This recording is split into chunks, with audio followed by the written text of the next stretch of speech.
საღამომშვიდობისა. დღეს ტელეკომპანია გურჯაანის მთავარ საინფორმაციო გამოშვებაში ნახავთ გურჯაანელი ფერმერები კორონავირუსის გამო დაწესებული შეზღუდვებისა და კომენდანტის საათის გაუქმებას ითხოვენ. რა პრობლემები აქვთ? 5 საათზე მოდიოდით, ეხლა მოდივართ 6-ზე. ხალხი რო გჭირდება 10, ძალაუნებურად 3 რეისს ვაკეთებთ, 4 რეისს ვაკეთებთ. დღეს მაგალითად მე ჩამოვედი აქ უკვე 7:30-ზე. ანუ 1 საათი-ნახევარი დრო დავკარგე რომ მემუშავა. კორონა ჩვენთან ხო არ არის? თუ არის მართალია მწვანე ზონად არის გამოცხადებული კახეთი, უნდა იყოს კიდეც მაგრამ გამოცხადებული და საერთოდ მოხსნა ესე. ქალაქ გურჯაანში შუქნიშნები მონტაჟდება, სად განთავსდება იგი? წლებია ეს პრობლემა იდგა და ყოველდღე უფრო მატულობდა ეს პრობლემა, იმიტომ რომ ტრანსპორტის მოძრაობა დღე იზრდება და მატულობს. გურჯაანში კორონავირუსთან დაკავშირებული შეზღუდვების გამო ტაქსით მგზავრობა გაორმაგდა, რაღირსოფლების მიმართულებით მგზავრობა.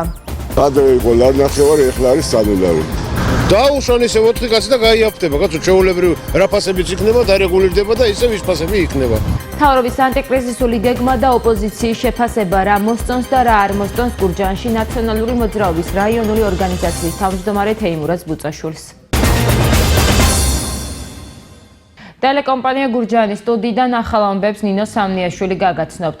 კახეთში ეპიდსიტუაცია კვლავ სტაბილურია. დღეს მდგომარეობით COVID-19-ის არც ერთი ლაბორატორიულად დადასტურებული შემთხვევა არ ფიქსირდება. ლუგარის ლაბორატორიიდან კვლავ უარყოფითი პასუხები მოვიდა. 19 მაისის მონაცემებით თვითიზოლაციაში მყოფება 15 მოქალაქე. რაც შეეხება საკარანტინე სივრცეებს, 10 ლოკაციაზე 405 მოქალაქე რჩება. ნიმუშების აღება ყოველდღიურ რეჟიმში გრძელდება.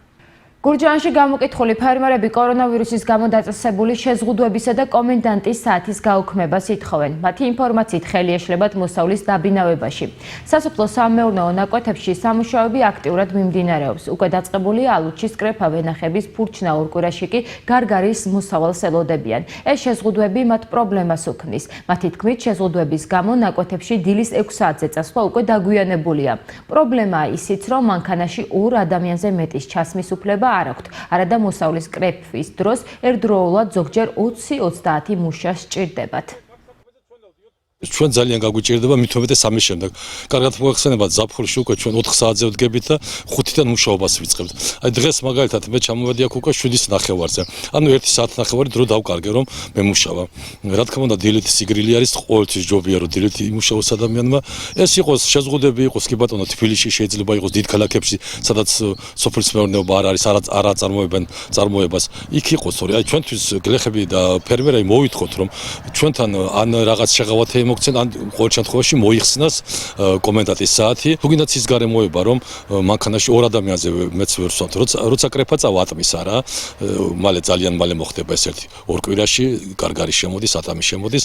იქ ჩვენ გვჭირდება 10, 12, 15 მუშა გვჭირდება და გამოდის რომ 10 მანქანით უნდა ვიმოძრავოთ და 10 მანქანით წავიყვანოთ და წამოიყვანოთ. ეს ძალიან ცუდად წაადგება ფერმერებს, გლეხობას და რა თქმა უნდა მთავრობასაც. ძალიან ცუდად წაადგება. პროდუქცია გაფუჭდება, დალპება და ამით ზარალს ნახავს გლეხიც, ფერმერიც და მთავრობაც და ქვეყანაც. 5 საათზე მოდიოდით, ეხლა მოდივართ 6-ზე. ხალხი რო გჭირდება 10, ძალაუნებურად 3 რეისს ვაკეთებთ, 4 რეისს ვაკეთებთ და მთელი დღე ხალხი გადაყვანაში კარგად ვწვევთ. მაიხსნას ეს კომენდანტის საათი და გლეხ მიეცეს საშუალება იმისი, რომ თავიანთ საქმე თავისი დროით გააკეთონ. ადრე ვერ მოდივართ. საქმე ვერ ვაკეთებ დროით. მეორე ცხება 5 საათზე გამოსვლა შეიძლებოდა. და ხალხის ბევრი ჩასხმობა შეიძლებოდა. თორე ორალი კაცით რა უნდა გავაკეთო? წადი მოდი. ღერო გადიძდა 9 საათი ისე მოდის რომ ვერც კი უგზნობთ. დილით ადრე წასვლისასაც კიდეც უკვე 6 საათზე რომ გახვიდეს სახში და 7:30-ზე რომ ჩახვიდეს ნაკვეთში, უკვე ცხელა. ამიტომ ეს ძალიან დიდ პრობლემას აქვს და მე რა ვიცი ვთხოვ და ალბათ ყველას ვთხოვს ის რა ქვია მთავრობა თუ ადგილობრივია რეგიონალურია თუ რა არის ეს შეზღუდვები კახეთზე მაინც უნდა მოიხსნას. მეზობელი არის და 5 მანქანით ჩაიყვანა ალუში საკრეფად ისინი რა ქვია მუშები. 5 მანქანით 6 საათის შემდეგ 6 საათის შემდეგ თანაც ხელა კიდევაც და რა უნდა გააკეთო? უნდა მოისმოს ეს კორონა ჩვენთან ხო არ არის? თუ არის მართალია მწვანე ზონად არის გამოცხადებული კახეთი, უნდა იყოს კიდეც მაგრამ გამოცხადებული და საერთოდ მოხსნა ისინი. დღეს პრემიერ-მინისტრი გიორგი გახარია და სოფლის მეურნეობის მინისტრი ლევან დავითაშვილი კახეთში იმყოფებოდნენ. ისინი ყვარელში შეღავათიანი აგროკრედიტის ფარგლებში დაფინანსებულ საწარმოს ესტუმრნენ და ფერმერებს მთავრობის ანტიკრიზისული გეგმის შესახებ მიაწოდეს ინფორმაცია. საცოდაობაა ხა დღეს კახეთში ასეთ დროს, ასეთ ამინდში, ასეთ სეზონზე, ასეთი მომზადებული და ცარიელი კახეთი მძიმე საყურებელია. ამიტომ ჩვენ ყველაფერი უნდა გავაკეთოთ იმისთვის, რომ ნელ-ნელა ძალიან ფრთხილად ყველა წესის დაცვით, რომ ეკონომიკა ავამოქმედოთ, ავამუშაოთ. და პირველ რიგში, რა თქმა უნდა, ეს ეხება ტურიზმს. ეხლა ყველას ძალიან კარგად გვესმის, რომ ბოლო წლების განმავლობაში კახეთში დაგროვდა უზარმაზარი კომპეტენცია, უზარმაზარი სტუმარ-მასპინძლობის დარგში, აშენდა ბევრი ახალი სასტუმრო, გაშენდა ბევრი ვენახი, გაკეთდა ბევრი მარანი. ამ ყველაფერს ჭირდება მომხმარებელი. ამიტომ ჩვენ მარტივ რაღაცას ვამბობთ, რომ საქართველოს ეს ეპიდემია ეს კრიზისი უნდა გამოიყენოს როგორც შესაძლებლობა და კახეთში ამის გაკეთების შესაძლებლობა იქნება. არ არის საკმარისი ის, რომ საქართველოს კარგად უმკლავდება და მართავს კოვიდის რისკებს. ეს მერწმუნეთ როგორც კი მსოფლიო პანდემიაზე გაიმარჯვებს, ყველას დაავიწყდება. მთავარი არის, რომ ერთდროულად ჩვენ შევზროთ ყველაზე ეფექტურად ავამოქმედოთ ეკონომიკა.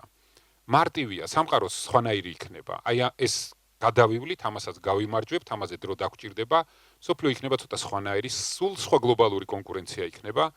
იქნება ბევრად უფრო მძაფრი ეს კონკურენცია და უფრო მომზადებულები უნდა ვიყოთ ამისთვის.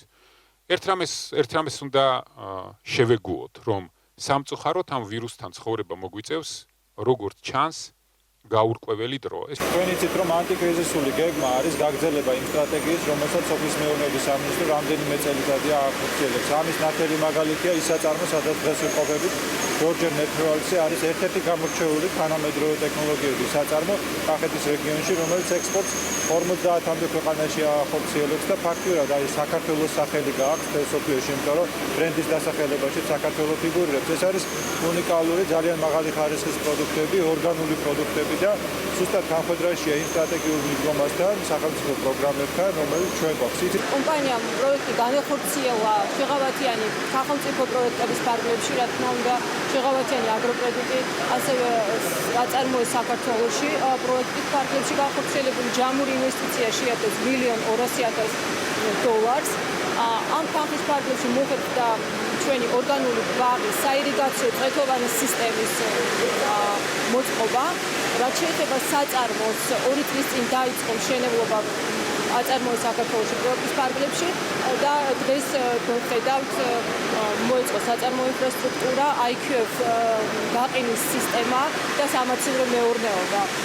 გურჯაანში კორონავირუსთან დაკავშირებული შეზღუდვების გამო ტაქსით მგზავრობა უკვე 2 თვეზე მეტია გაძვირებულია. მოსახლეობას გაორმაგებული თანხის გადახდა უჭირს, მაგალითად კარდენახამდე ერთ მგზავრს 3 ლარის გადახდა უწევს, 3 ლარი ღირს მგზავრობა ჩუმლაყი ახაშენი ველისციხის მიმართულებითაც.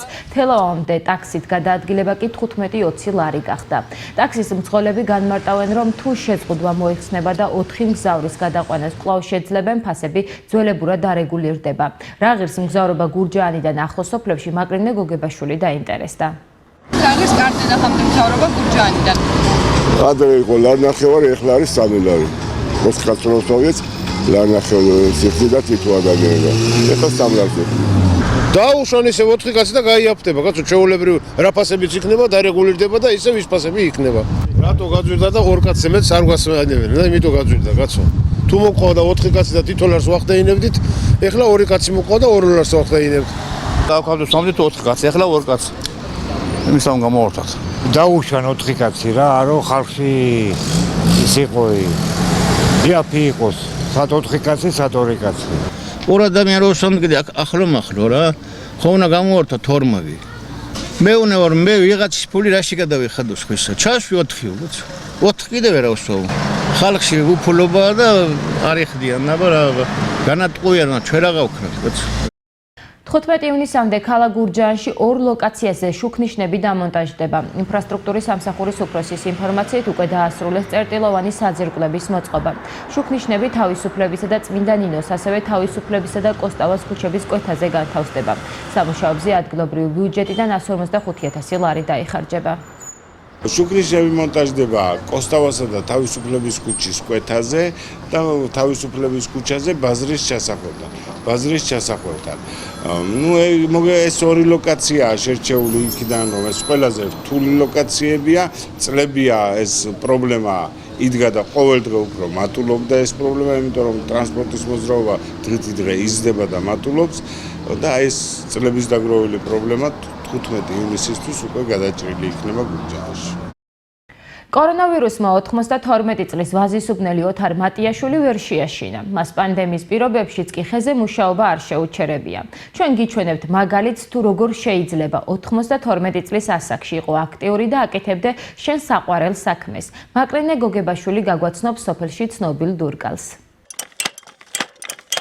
ფრანგმწერალსა და დრამატურგ ფრანსუა მარი არუეს იგივე ვოლტერს ეკუთვნის ფრაზა სამწუხაროა რომ ასაკის მატებასთან ერთად მცირდება ძალები მაშინ როცა გემოვნება სრულყოფილებას აღწევს ასე კი რომ მხოლოდ ციფრებია და მთავარი მონდომებაა ამას 92 წლის ვაზისუბნელი დურგალი ოთარ მატიაშვილი გვიმტკიცებს მე ვარ ოთარ მატიაშვილი 92 წლისა ჯამთელობით ძალიან კარგად ვარ, არაფერი არ მოღონათ, ღვინოს ასავსო, კაისეთველო, ხოლოდ იმიტომ რომ ჯამთელი რომ ხეზე მუშაობ, მე 13 წლიანი, ისეთი ხემოდის, რომ ხა ფიჭროსო მუშაობდი.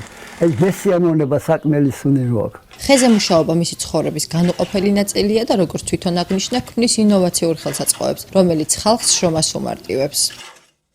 ჩირკედელობა მეხერხება, 92 ლოკაციაა და თვითონ პატარების ის მომივლის ხოლმე. ფიზიკა გავაკეთებ, სიცოცხლე მიდგა ღამე. ტელევიზორში იყო ჩემაშინი შენთან, კაკლის სამწრე თხილისაო. ალბეთიდან მე ჩემი მოიგონე, როგორც იქ დავიყვი, არ გაამართლა იმან. ალბეთიდან მე ჩემი ურად მოიგონე და თხილე, კაკლის სამწრეს ვაპირე. ოთარ მატიაშვილი თავისი 9 შვილთაშვილისთვის ქმნის ეკოლოგიურად სუფთა და უსაფრთხო ხისათამაშოებს. 3 გოგო მყავს, 7 შვილიშვილი და 9 შვილდაშვილი და ჩემ გაკეთებულა კვანში დაიზარდნენ სულ. 92 წლის ოთარ მატიაშვილს კორონავირუსის არ ეშინია. მე კორონას არ მეშინია, იმიტომ რომ ღვინის მედიკაცი ვარ, პროვენეგაცი ვარ. ხოდა შახაბაზა ვერაფერი დაგაკვრა და კორონა რა უნდა დაკვრა ხელესა. ოთარი პაპამ დიდი სიყვარულით გვიმასპინძლა და დაგვირდა რომ 10 წლის შემდეგ ისევ იქნება ჩვენი ობიექტივის რესპონდენტი. ხვალ 20 მაისს აგრობარათებისა და დიზელის საწვავის ფასდაკლების ბარათების გაცემა იწყება. ფერმერებმა აგრობარათების მისაღებად ლიბერთი ბანკის ნებისმიერ ფილიალს უნდა მიმართონ, ხოლო საწვავის ფასდაკლების ბარათები ქალაქ გურჯაანში, სანაპიროს ქუჩაზე მდებარე სოფლის მეურნეობის განვითარების სააგენტოს რეგიონულ სამსახურში, ასევე იუსტიციის სახლებსა და საზოგადოებრივ ცენტრებში გაიცემა. შეგახსენებთ, რომ სახელმწიფოს მიერ დაწესებული შეღავათებით ის ფერმერები ისარგებლებენ, ვისაც 0.25 ჰექტარზე მეტი მიწის ნაკვეთი აქვს დარეგისტრირებული. ხელისუფლების წარმომადგენლებმა მთავრობის ანტიკრიზისული ეკონომიკური გეგმა არაერთხელ შეაფასეს და საინტერესოა რა შენიშვნები აქვს ოპოზიციას. ჩვენი სტუმარია გურჯაანში ნაციონალური მოძრაობის რაიონული ორგანიზაციის თავმჯდომარე თეიმურაზ ბუწაშვილი. გამარჯობა, დიდი მადლობა რომ მონაწილეობთ ჩვენს გადაცემაში. თქვენი შეფასებით მთავრობის ანტიკრიზისული ეკონომიკური გეგმა იქნება თუ არა გარკვეული შეღავათი ფერმერების, ტურიზმის სფეროს წარმომადგენლებისა და უმუშევრად დარჩენილი ადამიანებისთვის. მოგესალმებით, პირველ რიგში დიდი მადლობა მინდა გითხრათ მოწვევისთვის. რაც შეეხება მიმდინარე მოვლენებს, მე ვეცდები რომ ძირითადად პოლიტიკური შეფასებები გავაკეთო, დიდი ხანია ჩვენ არ ქონია საშუალება მაყურებელთან ეს უშუალო კონტაქტის. თუმცა ჩვენ გითხოვთ ხოლმე ეს კი, რა თქმა უნდა, დისტანციურად გვიწევს ხოლმე საუბრები ძირითადად ჩვენ ოპონენტებთან. გეგმას რაც შეეხება, მე ერთი რაღაც შემიძლია თქვა. ბოლო 3 თვის განმავლობაში ჩვენ ვხედავთ გაუთავებელ ბრიფინგებს, გაუთავებელ პრეზენტაციებს, როგორ ეხმარება ხელისუფლება ხალხს, როგორია ანტიკრიზისული გეგმა, როგორ ვითარდება სოფელი, როგორ ვითარდება ფერმერული მეურნეობები, როგორ ეხმარებიან ტურიზმს, როგორ ეხმარებიან ფინანსურად თვითდასაქმებულ ადამიანებს, მათ შორის იმ ადამიანებს, რომლებმაც დაკარგეს სამსახური. თქვენ თუ შეგიძლიათ რიტორიკულ კითხვას ნამდვილად არ ვსვათ, თქვენ თუ შეგიძლიათ მარჩვენოთ ერთი ადამიანი, რომელმაც რეალურად მიიღო დახმარება პანდემიის პერიოდში, მე დიახ, არა ჯერ არ დაწყებულა დახმარებების მიღება. იცით რა, ზუსტად ეს არის პრობლემა ზუსტად. 3 თვის განმავლობაში ხალხი არის ჩაკეტილი საკუთარ სახლში, მათ ხელი აღარ მიუწვდებათ შემოსავლებზე, რომელიც აუცილებლად სჭირდებოდათ ყოველდღიური, ყოველთვიური მოთხოვნილებების დასაკმაყოფილებლად, მათ შორის საკვების საყიდლად, გადასახადების გადასახდელად და ასე შემდეგ და ასე შემდეგ.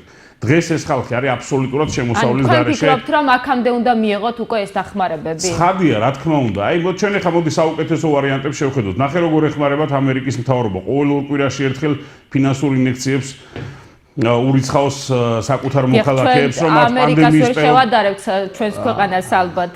არა, ჩვენ შეიძლება სხვა ქვეყანა მოვიყვანოთ მაგალითად. მე თავში აღვნიშნე, რომ მე საუბრობ საუკეთესო მაგალითებზე. ყველა წინაპირობა არსებობს იმისთვის, რომ საქართველოს ხელისუფლება დახმარებოდა ამ დროის განმავლობაში ადამიანებს. ჩვენ ვისმენთ მუდმივად, გამოდის პრემიერი გახარია და მუდმივად ხალხს მოუწოდებს როგორ უნდა იცხოვრონ, როგორი წესებით უნდა იცხოვრონ და ასე შემდეგ. მე ხშირად მახსენდება ხოლმე სენატორ კენედის ყოფილი იუსტიციის მინისტრის სიტყვები, განათლება არ ნიშნავს, რომ ადამიანებს ასწავლო ახალი. განათლება ნიშნავს იმას, რომ ადამიანებს ასწავლო გზები იმის მიღების, რაც მათ სურთ. დღეს რეალურად ეს ჭირდებათ ადამიანებს. ჩვენ ადამიანებს უნდა ვეხმარებოდეთ აი ამ რთულ და გაუსაზლის პერიოდში. თქვენ აგერ შეგიძლიათ ნახოთ და თქვენი ტელევიზია ხშირად აშუქებს სხვათა შორის ნახეთ როგორ გაძვირდა სამომხმარებლო კალათა. ჩვენ ხო რეალურ ადამიანებზე ვსაუბრობთ. ჩვენ ხო ვსაუბრობთ ადამიანებზე, რომლებიც ბევრად ძვირად ყიდულობენ მედიკამენტებს, რომ დაიკმაყოფილონ აუცილებელი მოთხოვნილება. დღეს ბევრად ძვირად ყიდულობენ პროდუქტებს, ნახეთ რა პროცენტით არის გაზრდილი ფასი ბურღულეულზე, ძის პროდუქტებზე და ასე შემდეგ და ასე შემდეგ. ამბობენ ხელისუფლების წარმომადგენლები, რომ გარკვეული პროდუქტზე ფასები არ მოიმატებს. 8 თუ 9 პროდუქტია ასეთი. თავიდანვე, აი მე ხა აბსოლუტურად გულწრფელად ვსაუბრობ მე ჩვენს მოსახლეობასთან.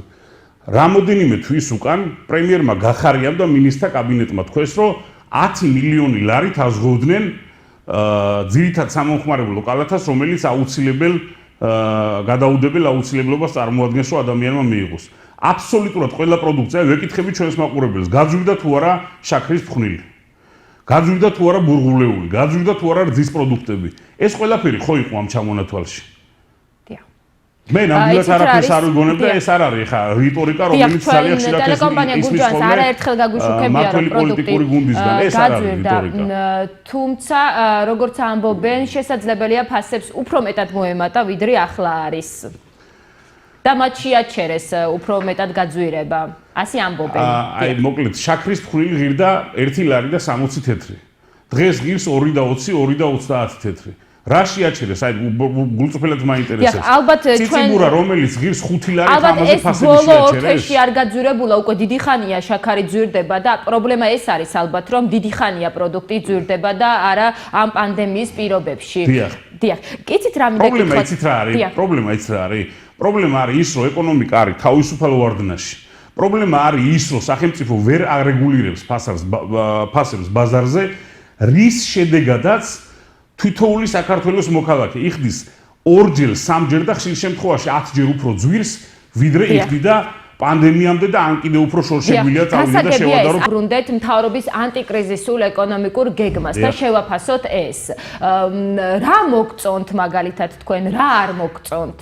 უშუალოდ ამ გეგმაზე რო ვისაუბრეთ. გუშინ სხვათა შორის მომეწონა ცალკეულმა პოლიტიკოსებმა გააკეთეს ესეთი შეფასებები. აი ოროსან ბავშვს რო სკოლაში 3-იანს დაუწერენ და გაუხარდება, აი ამ მდგომარეობაშია დღეს საქართველოს ხელისუფლება. ვერ ვისაუბრებთ წარმატებაზე, მაშინ როდესაც როგორც თავში ვთქვი, თითოეული ჩვენგანისთვის ბევრად უფრო რთულია ხელმისაწვდომი პროდუქტების შეძენა, ვიდრე იყო აქამდე. დღეს ბევრად უფრო რთულ სიტუაციაში აღმოჩნდა 1000-ობით ჩვენი მოქალაქე, რომელიც მაგალითად ხელისუფლების წარმომადგენლები ამბობენ, რომ ჩვენ კალათა დავარიგეთო, ეს იქნება მათთვის შეღავათი. შეუძლებელია, აი ნახეთ, ეს არის აბსოლუტური სითავხედე. მე ვესაუბრე რამოდენიმე დღეს უკან გურჯაანის საფინანსო საბიუჯეტო ორგანიზაციის ხელმძღვანელს და მან მითხრა, რომ პანდემიის დროს გამოყვეს 130.000 ლარი 2000 ოჯახს გაუკეთეს კალათა, ეგრეთ წოდებული სოციალური პაკეტი, ამაში დახარჯეს 94.000 ლარი და სადღაც 36.000 ლარი გვაქვს ასათვისებელია. ესეთი პასუხი გამცეს მე სატელეფონო საუბრისას. ეხლა მე ვეუბნები ძვირფასო გურჯაანელებო, ნუ თუ იმისი ფუფუნება გვაქვს, ნუ თუ იმდენი გაჭირებული არ ცხოვრობს ჩვენ ქალაქში, რომ ბიუჯეტიდან გამოყოფილი თანხა უკან არ რჩებოდეს გურჯაანის მუნიციპალიტეტის მერიას. ეს არის აბსოლუტურად გაუგონარი ქმედება. დღეს 100-ჯერ და 1000-ჯერ ბევრად უფრო მეტად ეს ალბათ კარგად გასარკვევია ეს საკითხი. 36.000 ლარს აღარ დახარჯავენ, ამის თქმა გინდა.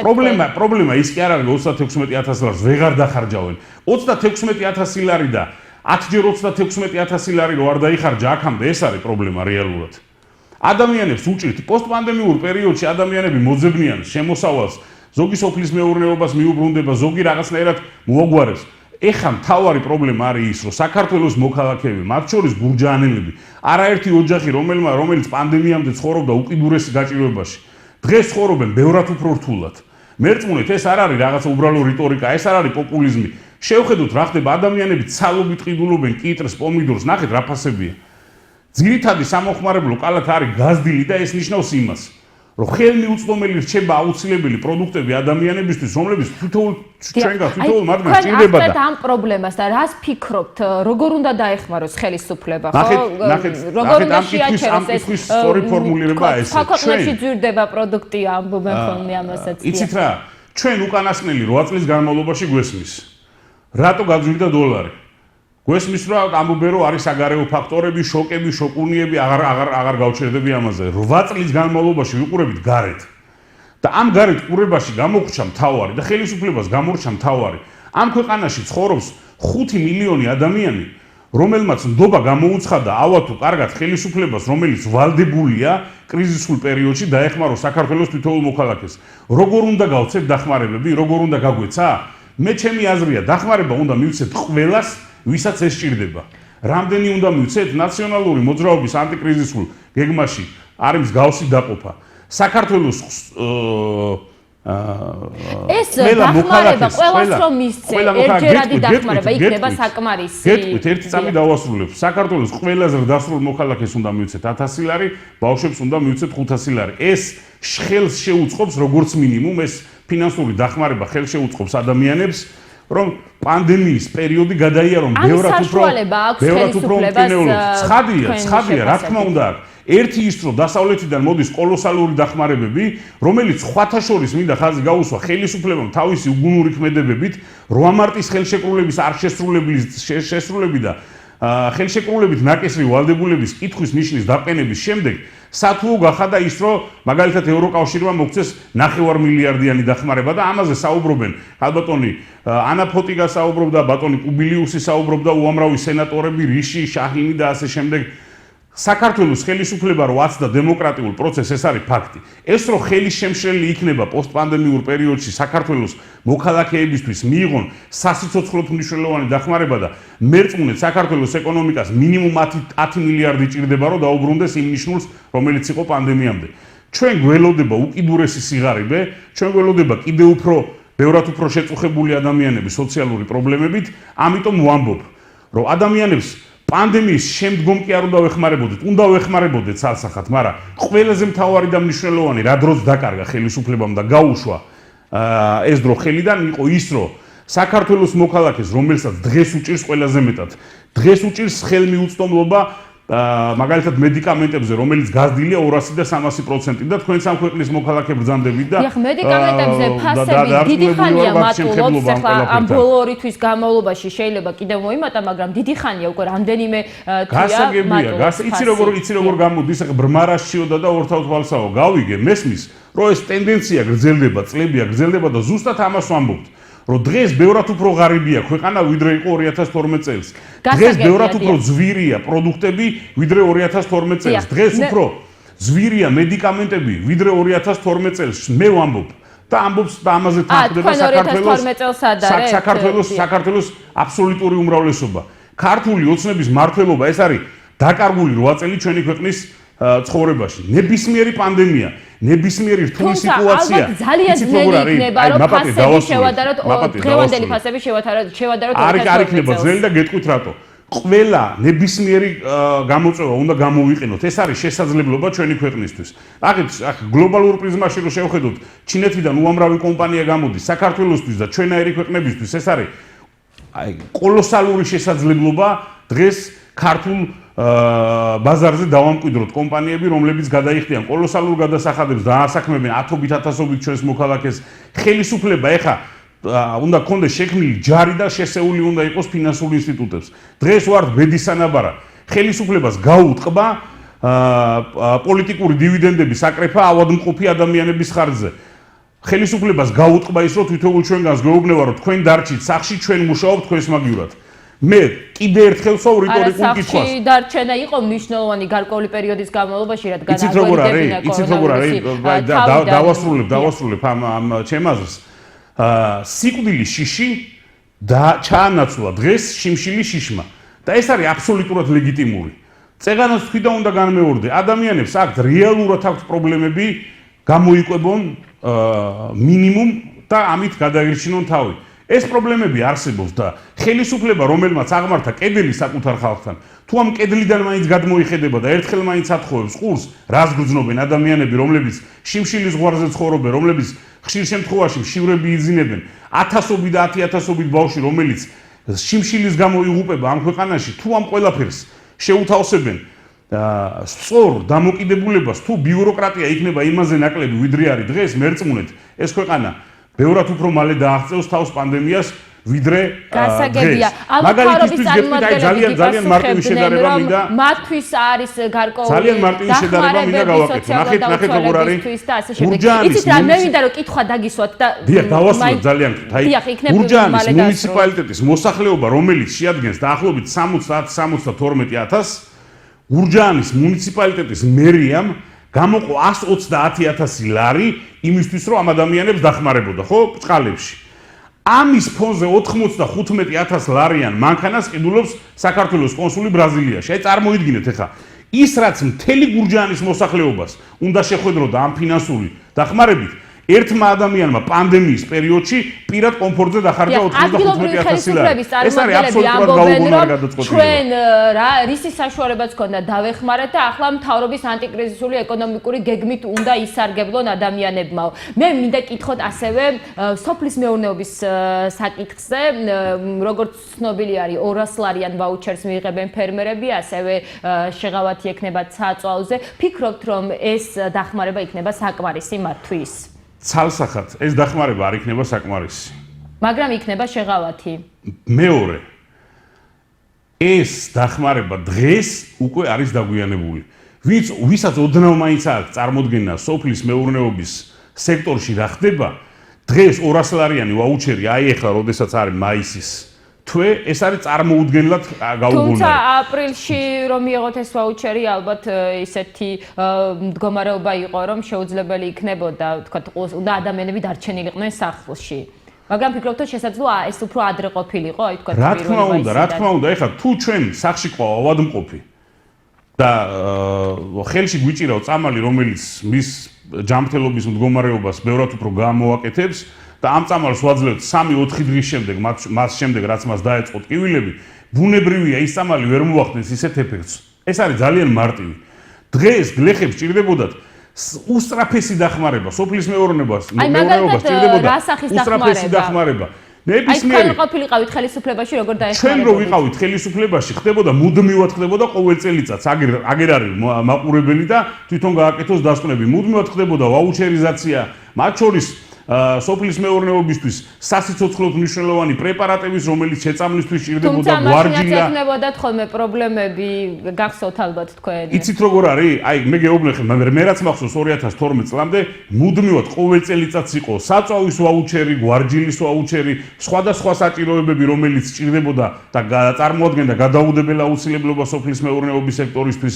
დღეს რა მივიღეთ? აი მარტივად გეუბნებით რა, გავიდა 3 თვე, მილევად რეჟიმშია პანდემია და ხელისუფლება ვერ დგავს ვერც ერთ ქმედით ნაბიჯს. ჩვენ გვესმის მუდმივად სადღი გრძელოები, მუდმივად ის თუ როგორი უნდა იყოს მესმის.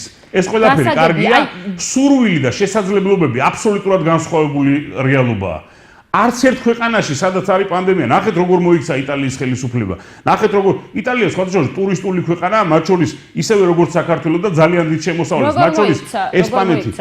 როგორ მოუხსნეს მოგების გადასახადი ტურიზმის სექტორს, რომელიც აღჭობს დღეს, აგერ ასეთი შეღავათები თავრობამაც დაუწესა, მაგრამ შეხედეთ, ეხლა ამის ფონზე ვკარგავთ 100,000 სამუშაო ადგილს. გუშინ მე უსმენდი ბიზნეს ასოციაციის წარმომადგენლებს, მათ შორის იმ ადამიანებს ადამიანებს, რომელიც ტურიზმის სფეროში ოპერირებს წლების განმავლობაში და ამობერო, მომდევნო 1 წლის განმავლობაში საქართველოში ტურიზმი მაქსიმუმ 25% დაიტვირთება, რაც ნიშნავს იმას, რომ საქართველო მიიღებს მილიონობით და ტურიზმის სექტორი მიიღებს მილიონობით შემცირებულ შემოსავალს და მოგებას. ზოგადად ამის ფონზე გავეცანი და ეს ტენდენცია მთელ მსოფლიოში იქნება, იმიტომ რომ გასაგებია, იცით როგორ არის, მაშინ თუ ამ ტენდენციებს და ამ იმას, რა ქვია, ცხრილებს შევხედავთ, ჩვენ მაშინ ჩამოუშვათ ხელები. მე ვეუბნები, თუ თქვენ არ შეგიძლიათ გადალახოთ პრობლემები, რომელიც დგა ქართული ხალხის წინაშე, თქვენ უნდა წახვიდეთ. მე შორს ვარ იმაზრისგან, უკანასკნელი 2 თვეა მე ვინარჩუნებდი როგორც პოლიტიკოსი, როგორც ადამიანი, რომელიც ამ პოლიტიკურ სოციუმში ცხოვრობს, რასაც გურჯაანის მუნიციპალიტეტი ქვია, მაქსიმალურად ვცდილობდი თავის შემეკავებინა, პირიქით, როდესაც წასახალისებული იყო, ვახალისებდი გადაწყვეტილებებს, რომელსაც იღებდა ხელისუფლება, რომელიც მომწონდა, არ მომწონდა, მეტნაკლებად მომწონდა. დღეს პოლიტკორექტულობის დრო არ არის. დღეს საქართველო არ არის იმ მდგომარეობაში, რომ ჩვენ ფრთხილი ოპტიმიზმით შევხედოთ ჩვენი ქვეყნის მომავალს. დღეს საქართველო არის თქვენ რა მოგეწონათ მთავრობის ანტიკრიზისულ ეკონომიკურ გეგმაში? რა არ მოგეწონათ, ამაზე ვისაუბრეთ უკვე. რა მოგეწონათ? კი, მე გითხარით, რომ საქართველოს ხელისუფლება მოიქცა ოროსანივით, რომელსაც მასწავლებელმა დაუწერა სამიანი. ესე არაფერი არ მოგეწონათ? არ მომეწონა, არ მომეწონაზე არ არის საუბარი. ფიქრობთ მაინც რომ რაღაცა გარკვეულად დაეხმარება ხალხს. ფიქრობთ რომ ამ გეგმიდან რომელიმე პუნქტი მე ვამბობ ერთ რამეს. რეალური ნაბიჯი, ქმედითი ნაბიჯი არის ის, რომ საკრედიტო ვალდებულებები, რომელიც რამოდენიმე თვით გადაიწია, ხო, 3 თვით გადაიწია, ხო? და ამაზე ხელისუფლებამ თქვა, რომ დედა რა კარგი რაღაც გავაკეთეთ, ხო? ფიქრობთ რომ კიდევ გადაიწიო? ხალხმა მიიღო, ერთ წამი გეტყვით, თუ გვაქვს ამის დრო. კი, აი, დროში ვარ შეზღუდული და კი ბატონო, ხელისუფლებამ პირველი უნდა გაანულოს და უნდა მოახდინოს ანულირება იმ საპროცენტო განაკვეთის, რომელიც დაემატა ამ ადამიანებს კრედიტებზე. ის რომ მაისის თვემდე საშეღავათო პერიოდით ისარგებლა ადამიანმა, რომელიც საკრედიტო ვალდებულებით სარგებლობს, ნიშნავს იმას, რომ ივნისში მას უწევს გადახდა. 3 თვე ადამიანები ჩაკეტილები არიან, ხალხო, რატო არ უჩნდება არავის კითხვა? ამ ადამიანებმა ივნისის თვეში როგორ უნდა გადაიხადონ საკრედიტო ვალდებულება? და მეორე, საბანკო სექტორი და კერძო კომპანიები თავს არიდებენ ნეგატიურ სიებს, რაც ნიშნავს იმას, რომ ცდილობენ არ გაუპრობლემდეთ ცესხების შესაბამისად მათი ამოღება და მე დარწმუნებული ვარ ოპოზიციის მოთხოვნას, რომ საშეღავათო პერიოდი გაგრძელდეს და მოხდეს საპროცენტო განაკვეთის ანულირება, ამაზე დარწმუნებული ვარ, აი ღრმად ვარ დარწმუნებული წავა, იმიტომ რომ ამ გამწვავებაზე ვეღარ წავა ხელისუფლება და დარწმუნებული ვარ საბანკო სექტორთან მოილაპარაკებს ამაზე, მაგრამ წარმოიდგინეთ ახლა 3 თვიანი საშეღავათო პერიოდი ნიშნავს 3 თვით საკრედიტო ვალდებულების გაზრდილ ვადას, საპროცენტო განაკვეთის დამატებას, გაზრდილ ყოველთვიურ გადასახადს, ეს ისედაც მძიმე მდგომარეობაში. კიდე უნდა გადაუვადდეს და გარკვეული შეღავათი ქონდეთ. ამაზე როგორც ვიცი, არის მოლაპარაკებები და იმედია მოსახლეობის სასიკეთოდ გადაწყდება ეს საკითხი. მოსახლეობის სასიკეთოდ გადაწყდება მხოლოდ და მხოლოდ მაშინ, როდესაც მოხდება ამ საპროცენტო განაკვეთის ანულირება და ადამიანებს შეეძლევათ მიეცემათ საშუალება გადაიხადონ დარჩენილი ძირი. ეს იქნება რეალური დახმარება. სხვა შემთხვევაში ადამიანებს გაუძვირდებათ კრედიტი და ბევრად უფრო ცუდ მდგომარეობაში აღმოჩნდებიან, ვიდრე აღმოჩნდნენ პანდემიამდე პერიოდში. გასაგებია, დიდი მადლობა, რომ მიიღეთ ეს გადაცემაში მონაწილეობა. დავამატოთ თქვენის ნებართვით, პოლიტიკურ რაკურსში არ მინდა რომ მთავარი გამომრჩეს. ეხლა უცებ გამახსენდა რომ გისმენდით ებრაელებს აქვთ ესეთი გამოთქმა, თუ ღმერთი არ მფარველობს ქალაქს, ტყუილად ფხიზლობს დარაჯი და მე დარწმუნებული ვარ ღმერთი გადმოხედავს ჩვენ ქალაქს, ჩვენ ქვეყანას და დარწმუნებული ვარ დავასრულებთ პანდემიას, დავასრულებთ მინიმალური დანაკარგები და აუცილებლად დავადგებით შეუქცევად გზას განვითარებისკენ. დიდი მადლობა რომ მიიღეთ ჩვენს გადაცემაში მონაწილეობა. გაიხარეთ, დიდი მადლობა.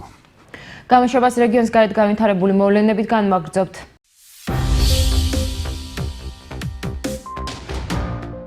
დიმიტრი ხუნდაძე საგანგებო მდგომარეობის დასრულების შემდეგ გარკვეული შეზღუდვების ძალაში დატოვების ინიციატივით გამოვიდა და შესაბამისი კანონპროექტი წარადგინა. მისი განმარტებით მინიმალური შეზღუდვების გარკვეული დროით შენარჩუნება საგანგებო მდგომარეობის გარეშეც მნიშვნელოვანია. დეპუტატი ქართული ოცნებიდან თვლის, რომ აუცილებელია დაზუსტდეს არსებული კანონმდებლობა, რომლის მიხედვითაც მთავრობას რიგი შეზღუდვების შენარჩუნების უფლებამოსილება ექნება. კანონპროექტის ამ სახით დამტკიცებაში პრობლემას ხედავს ოპოზიცია და ამბობს, რომ ეს უფლებამოსილება მთავრობას წინასაარჩევნო პროცესში სჭირდება. ოპოზიციის განმარტებით კანონპროექტით ყველა ძირითადი უფლება, რაც საგანგებო მდგომარეობისას პარლამენტს აქვს, მთავრობას გადაეცემა. კანონპროექტის დამტკიცების შემთხვევაში საკანონმდებლო ცვლილება ძალაში 2020 წლის 23 მაისიდან შევა. დაუცილებელია დაზუსტდეს არსებული კანონმდებლობა, რის მიხედვითაც მთავრობას ექნება უფლებამოსილება შეინარჩუნოს რიგი შეზღუდვები მათ შორის. საზღვრების ეპიდემიოლოგიური კონტროლი, საკარანტინო სივრცეების მართვა, საჭიროების შემთხვევაში კლინიკებისა და ლაბორატორიების მობილიზება, საზოგადოებრივი ტრანსპორტის რეგულირება, პრევენციული ღონისძიებებისათვის აუცილებელი ვალდებულებების შემოღება. საქართველოს უსაფრთხო დანიშნულების ადგილი. ეს არის გზავნილი, რომელიც ქართველმა დიპლომატებმა თავიანთ ადგილსამყოფელ ქვეყნებში საზოგადოებამდე უნდა მიიტანონ. პრემიერ-მინისტრმა ქართველ ელჩებს დაავალა მსოფლიოს ხელახლა გააცნონ საქართველო, როგორც ტურისტულად უსაფრთხო დანიშნულების ქვეყანა. როგორც გიორგი გახარიამ ტურიზმის ანტიკრიზისული გეგმის პრეზენტაციაზე განაცხადა, საქართველო უცხოელი ტურისტების მიღებას 1 ივლისიდან შეძლებს. პირველი ქვეყანა, საიდანაც საქართველოს სტუმრებს ტურისტული სეზონის გახსნის შემდეგ მიიღებს ისრაელი იქნება. როგორც რან გოდორი, ისრაელის ელჩი საქართველოში ჩვენთან ინტერვიუში აღნიშნავს, დეტალების შეთანხმებას ვადებთან და პროცედურებთან დაკავშირებით დაახლოებით 2 კვირამდე დასჭირდება. საბოლოო დეტალები ჯერ კიდევ შესათანხმებელია, როგორც საქართველოს, ასევე ისრაელის მხარე მოლაპარაკებებს ისევ აწარმოებენ და კონსულტაციებს მსოფლიო ტურიზმის, მსოფლიო ჯანდაცვის ორგანიზაციისა და სხვა ინსტიტუციებისგან იღებენ. მე დარწმუნებული ვარ, რომ ჩვენ შევძლებთ საბოლოო დეტალები 1-2 კვირაში შევათანხმოთ. COVID-19-ის მეორე და მესამე ტალღა აუცილებლად იქნება. ივანე ჩხაიძე საქართველოში კორონავირუსის შემდეგი ტალღის გავრცელებას ნოემბრიდან ვარაუდობს. მისი განმარტებით, მსოფლიოში ინფექციის გავრცელების სავარაუდო პერიოდი 2 წელია. უნდა ვისწავლოთ ცხოვრება კორონავირუსთან ერთად. რამდენიმე თვე ალბათ იქნება შედარებით წყნარი. ეს არის ალბათ ივნისი, აგვისტო და სექტემბერი. ეს არის სტანდარტული პერიოდი, როდესაც საქართველოში რესპირაციული ვირუსული ინფექციების და იმედი გვაქვს, რომ ასევე ახალი კორონავირუსის შემთხვევები საერთოდ არ იქნება ერთეული, მაგრამ ნოემბრიდან ისე როგორც ჩვენი ბოლო წლების სტატისტიკა ამჩნევს, ალბათ უღარ ერებდა ამ შემთხვევების კიდევ იქნება.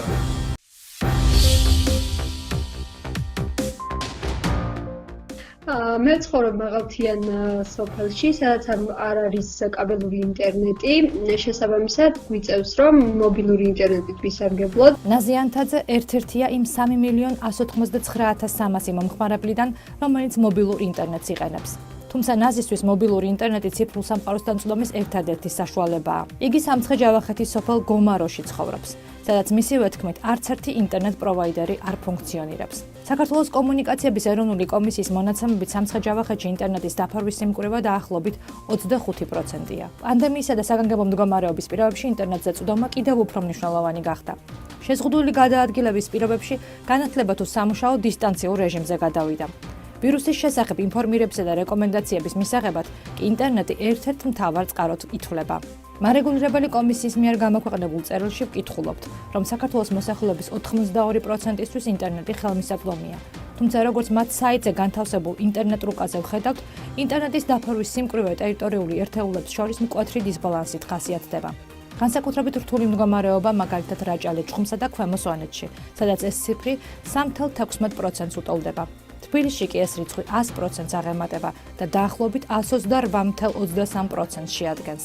ინტერნეტის დაფარვის განსხვავებულ მაჩვენებელზე საუბარია IDFI-ის ახალ ანგარიშშიც. როცა ვამბობთ, რომ ქვეყანაში 82%-ია შეღწევადობა, ეს არ ასახავს რეგიონების რეალურ მდგომარეობას. გვაქვს სიტუაცია, როცა ქალაქებში 130 და 140%-ამდე გვაქვს შეღწევადობა, ხოლო რეგიონებში დაახლოებით 50-დან 60%-ამდე. ყველაზე უარესი სიტუაცია, მაგალითად, რაჭა-ლეჩხუმსა და ქვემო სვანეთში გვაქვს. შენ საქართველოს სტატისტიკა არ გვაძლევს რეალურ სურათს იმისა, თუ რა სიტუაციაა ინტერნეტ ხელმისაწვდომის მხრივ ქვეყანაში. დიდი დისბალანსია რეგიონებსა და ქალაქებს შორის. საქართველოში საყოველთაო ინტერნეტიზაციის შესახებ დაპირება ბიძინა ივანიშვილმა ჯერ კიდევ 2014 წელს გააჟღერა. 2015 წელს დაფუძნებელ OpenNet-ს, რომელსაც ქართულ ფონდის დაფინანსებით ოპტიკურ ბოჭკოვანი სისტემა უნდა გაეყვანა, სამუშაოები ამ დრომდე არ დაუწყია. საქართველოს ინტერნეტის ფართოდ ხელმისაწვდომობის დანერგის ვალდებულება 2018 წელს მას შემდეგ გაიღო, რაც კონსტიტუციაში ჩაიწერა, რომ ყველას აქვს ინტერნეტზე წვდომის და ინტერნეტით თავისუფლად სარგებლობის უფლება. მანამდე კი 2016 წელს გაეროს გენერალური ასამბლეის ადამიანის უფლებათა საბჭომ მოხსენებაში ინტერნეტზე წვდომა გამოაცხადა ადამიანის ძირითად უფლებად, რომელიც პიროვნებას უნდა აძლევდეს საკუთარი აზრის და გამოხატვის თავისუფლების გარანტიას. საერთაშორისო ტელეკომუნიკაციების კავშირის 2018 წლის მონაცემებით მეზობელ და აღმოსავლეთ პარტნიორების ქვეყნებს შორის ინტერნეტზე ყველაზე დაბალი ხელმისაწვდომობა უკრაინას და საქართველოს მოქალაქეებს აქვს.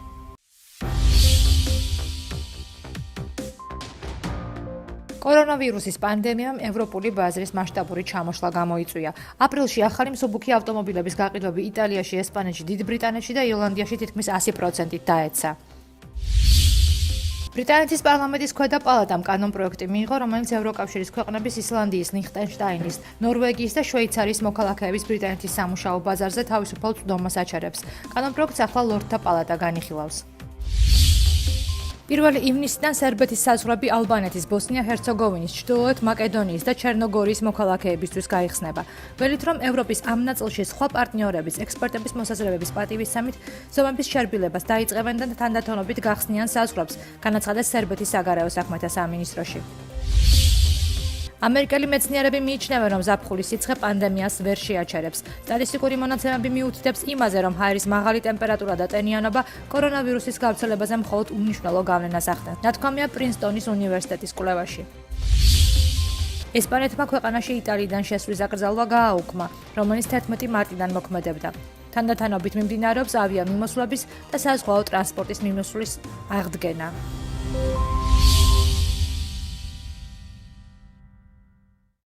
ამით ტელეკომპანია გურჯაანის ეთერში.